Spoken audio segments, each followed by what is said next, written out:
वंदे पुरुषोत्तमम परम प्रेममय श्री श्री ठाकुर जी की वाणी। आलोचना प्रसंग प्रथम खंड से एकांश। रात्रि का अंतिम पहर है। पद्मा नदी के बालू की रेत अब तक निद्रित है। मौलसरी और बबूल के वृक्ष मौन प्रहरी की तरह खड़े हैं। सारी रात की शिशिर स्नात धरित्री मौन योगासन पर बैठी किसका ध्यान कर रही है, यह कौन जानता है। उनके निकट ही तो सभी दौड़ते हैं, सभी उनके चरणों में शरण लेते हैं।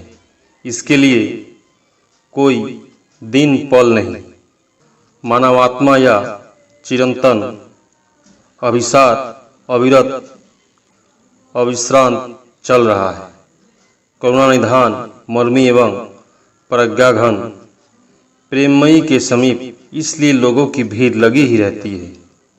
वे चीर अतंद्र है और उनका अजस्त्र सुधा वर्षण निरंतर चलता रहता है। आज तपोवन विद्यालय के शिक्षक वृंद जिज्ञासु होकर श्री श्री ठाकुर के समीप आ उपस्थित हुए हैं। शिक्षा के विषय में उनकी अमृतवाणी आरंभ हुई। आदर्श को धारण कर सहजात संस्कार को वास्तव में रूपायित कर देना ही शिक्षा है। नगेंदा, बच्चों के सहजात संस्कार को हम कैसे समझ सकते हैं? श्री श्री ठाकुर, बच्चों के सहजात संस्कार को समझना कोई कठिन नहीं है। वंशगति को विवेचना करना चाहिए। खेल कूद में यह ध्यान रखना चाहिए कि उन लोगों की किस दिशा में झोंक रहती है, एवं यह भी ध्यान रखना चाहिए कि असतर्क मुहूर्त में अपने खेल कूद के साथियों के साथ कैसा व्यवहार करते हैं। इन बातों का ख्याल रखने से ही समझ में आ सकते हैं और उसी अनुसार उन्हें पोषण करना चाहिए, उद्दीप्त एवं सक्रिय करना चाहिए। यदि कोई मल्लाह का लड़का है तो उसे जाल की उपमा देकर समझाना चाहिए। यदि कुम्हार का लड़का है तो हाड़ी घड़े इत्यादि का उदाहरण देकर बताना चाहिए। क्लास में अनेक लड़के रहते हैं।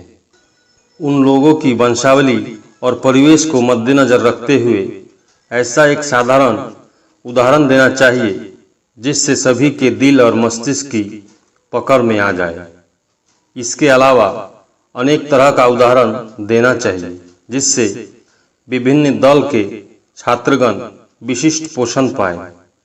यदि प्रदर्शन योग परिवेशन कर अर्थात एक नाट्य अभिनय की तरह भाव भंगिमा करते हुए उनके सामने किसी भी बात को प्रत्यक्ष कराया जाए तो और भी अच्छा होगा।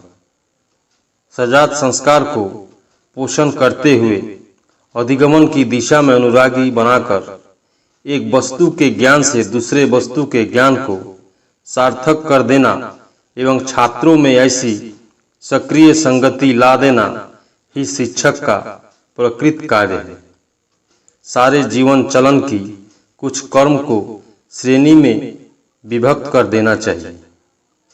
पाठ्य पुस्तक को भी उसी अनुसार कर्म के माध्यम से छात्रों को पढ़ाना चाहिए। ऐसे नए ढंग की पुस्तकें लिखनी चाहिए जिससे उसका उद्देश्य पूर्ण हो।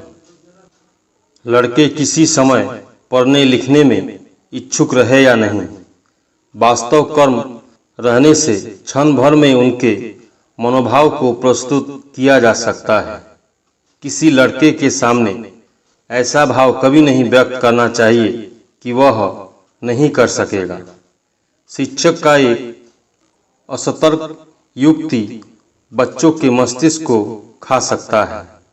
कार्यक्रम व्यवहार एवं पढ़ने लिखने में छात्र की थोड़ी उन्नति देखते ही उसे जनसाधारण के सामने तारीफ करनी चाहिए। उससे वह उत्साहित होकर वाहवाही लूटने के लोभ में और भी जोर से लग जाता है। किसी दूसरे शिक्षक को छोटा करना एक शिक्षक का प्रधान दोष है। आदर्श को अपने बीच में रखकर हर शिक्षक एक दूसरे के प्रति जिस प्रकार अंतराशी होंगे जिससे यह पता चले कि 15 शिक्षकगण मानो अलग अलग नहीं है, सभी मिलकर मानो एक ही शिक्षक है। चाहे छात्र जितने शिक्षकों से क्यों न पढ़े, उन्हें ऐसा प्रतीत हो कि एक ही शिक्षक से वे पढ़ रहे हैं। एक छात्र किसी एक शिक्षक के प्रति अंतर्राशी हो जाए तो सभी शिक्षक के प्रति अंतर्राशी हुए बिना नहीं रह सकेंगे।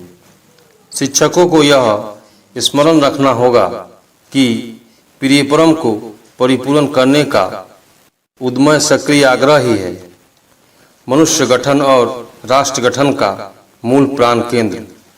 यह भी स्मरण रखना होगा कि पढ़ाई कर्म मुखर हो, पढ़ाई सिर्फ पढ़ाई के लिए न हो। विमलदा, किन किन कर्मों का आयोजन किया जाए? श्री ठाकुर, मेरी धारणा है कि कृषि को मूल आधार बनाया जाए, उसके साथ बढ़ईगिरी, लोहार का काम, बांस और बेत का काम, दर्जी का काम, बुनाई, अंकन, राजमिस्त्री का काम इत्यादि गणितिक आभ्राता, शिल्प और सौंदर्य बोध जैसी कुशलता सहित पदार्थ विद्या, रसायन विद्या को बोधायित करने के लिए रहेंगे। सारे कार्यों के माध्यम से देखना चाहिए कि दक्षता बुद्धि कर रही है या नहीं, कितने कम समय में कितना सुंदर और लाभजनक भाव से उत्पादन कर रहा है। अर्जने पटु शास्त्री काजे सुंदरे समापन এই দেখে তুই বুঝবি লোকের दक्षता কেমন। अर्थात अर्जन में पटु और कार्य में शास्त्र एवं सुंदर भाव से किसी कार्य को संपन्न करते देखकर ही किसी व्यक्ति की दक्षता समझ सकते हो। लकीर का फकीर बनकर कुछ कार्यों को आरंभ कर देने से ही काम नहीं चलेगा। यदि शिक्षक अनुसंधित्सु गवेषणा मुखर सक्रिय मनोवृत्ति रहता है तभी निरस्ता टूटना होती है। सीखने का आग्रह भी छात्रों का बढ़ता है। आलोचना का स्रोत बह रहा है, सभी मंत्रमुग्ध हो उनकी बातें सुन रहे हैं। बीच बीच में एकाध प्रश्न भी पूछा जा रहा है। पूर्व की आलोचना के प्रसंग में प्रश्न किया गया, आप शिक्षा में कृषि, बढ़ईगिरी, लोहार का काम, बुनाई, राजमिस्त्री का काम, बेत और बांस का काम एवं नाना प्रकार के कुटीर शिल्प इत्यादि को आवश्यक रूप से परिवर्तन करना चाहते हैं, पर यदि इन सभी कार्यों को जीविका के रूप में ग्रहण नहीं करे तो इतना सीखने से लाभ ही क्या? श्री ठाकुर, इन मौलिक कार्यों को सहज में विद्युत गति से करने का अभ्यास रहने पर तुम्हें बेकार रहना नहीं पड़ेगा। संश्लिष्ट जिस किसी काम को आरंभ कर सकोगे उन सभी कामों में तुम्हें कोई धोखा नहीं दे सकता है। इतने कार्यों की तुम्हें जानकारी रहे तो चाहे तुम वकालती करो या जो भी करो, सूक्ष्म भाव से सफलता पूर्वक कर सकोगे, क्योंकि इन कार्यों की अभिज्ञता तुम्हारे बोध को इतना पुष्ट कर देगी कि तुम्हारे अंदर आत्मविश्वास बढ़ेगा। इन्हें जानने के लिए बोध प्रवाही और कर्मबोधी स्नायु की संगति और अर्जन पटुता की प्रतीक्षा बचपन से ही रहेगी, इसलिए वह तुम्हारा बेड़ा पार कर देगी।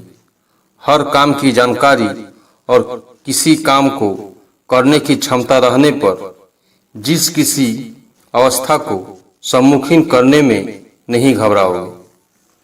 आज हमारे देश में अनुभवी व्यक्तियों का बड़ा अभाव हो गया है। यदि अपने अपने वैशिष्ट के आधार पर यथासंभव सर्वतोमुखी शक्ति एवं प्रतिभा का स्फुरन कर सको तो मानव एक सच्चा मानव बनेगा और राष्ट्र भी शक्तिमान होगा। दीर्घ दिनों से कर्म प्रबोधी स्नायु को व्यवहार नहीं करने के फलस्वरूप तथाकथित अनेक शिक्षित व्यक्ति हर तरह से पंगु बन गए हैं। उनके ये सब सूक्ष्म स्नायु अवश्य हो गए हैं।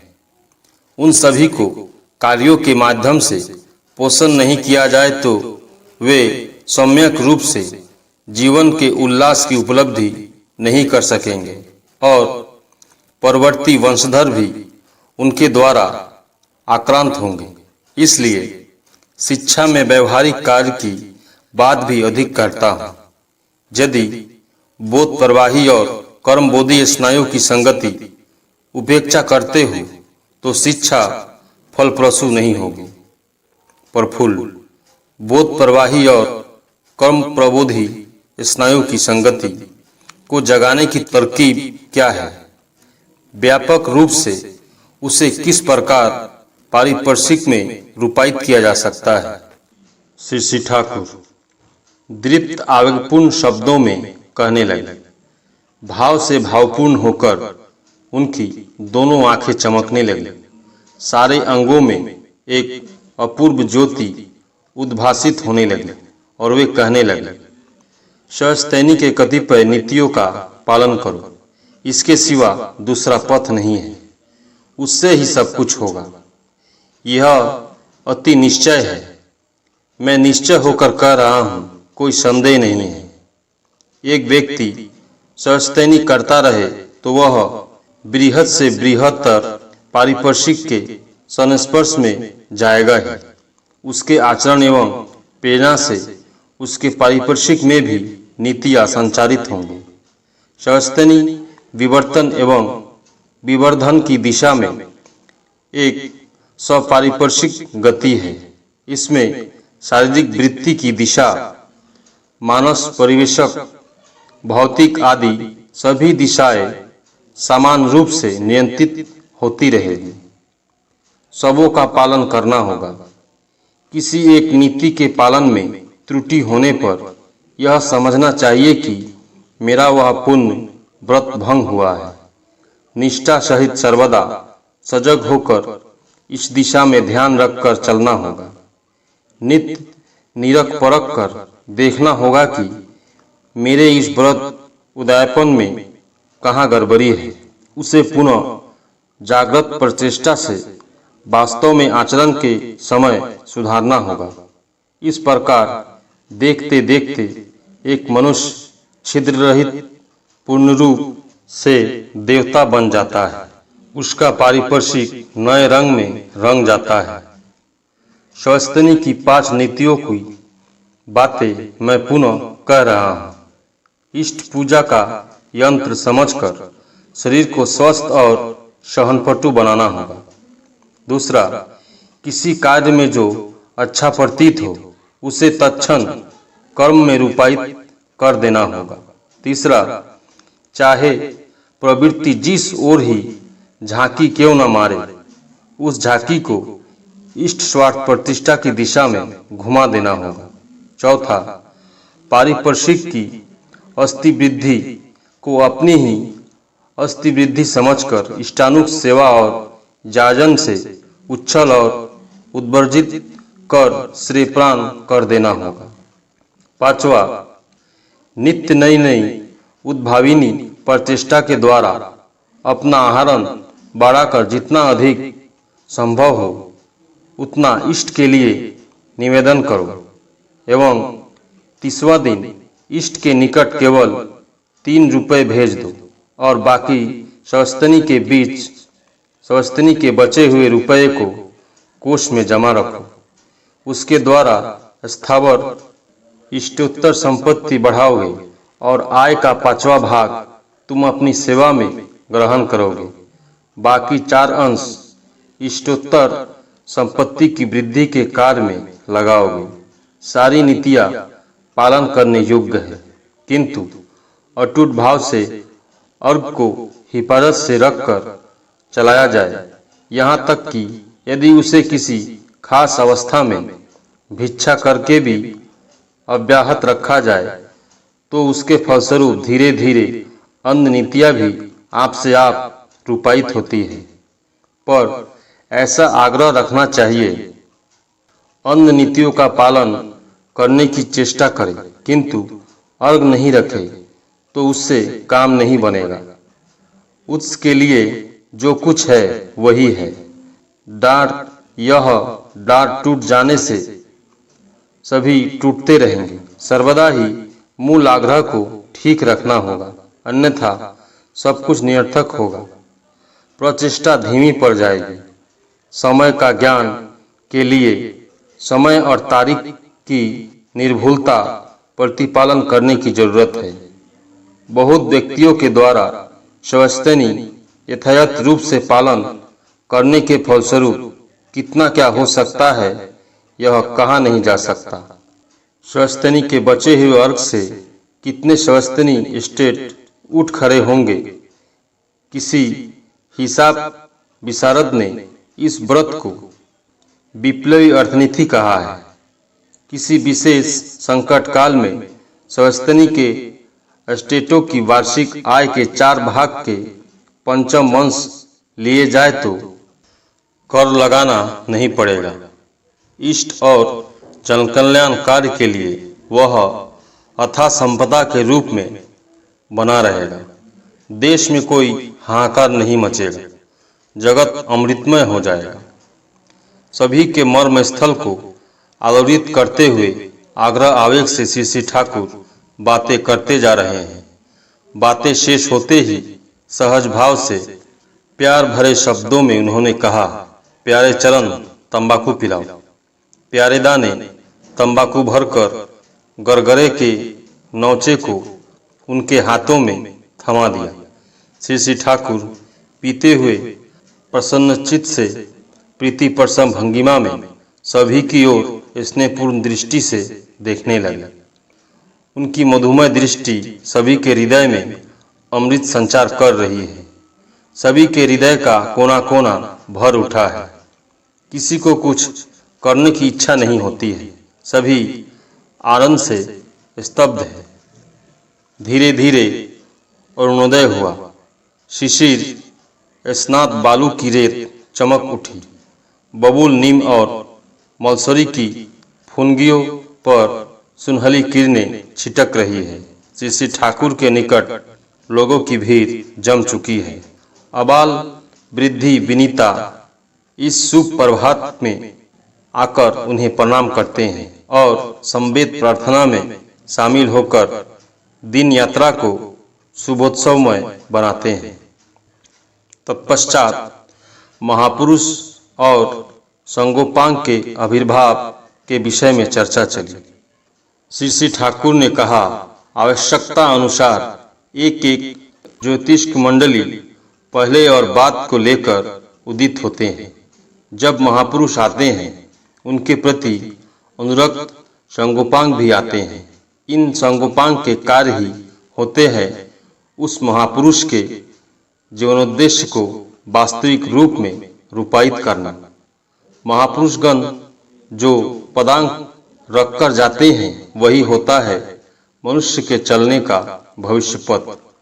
जो संगोपांगी संगी साथी लोगों में जितना अच्युत निष्ठा संपन्न आचरण सिद्ध लोक हृदय को आदर्श के प्रति आकर्षित करते हैं, वे देव दीप्ति से उतना ही दीप्तमान हो उठते हैं।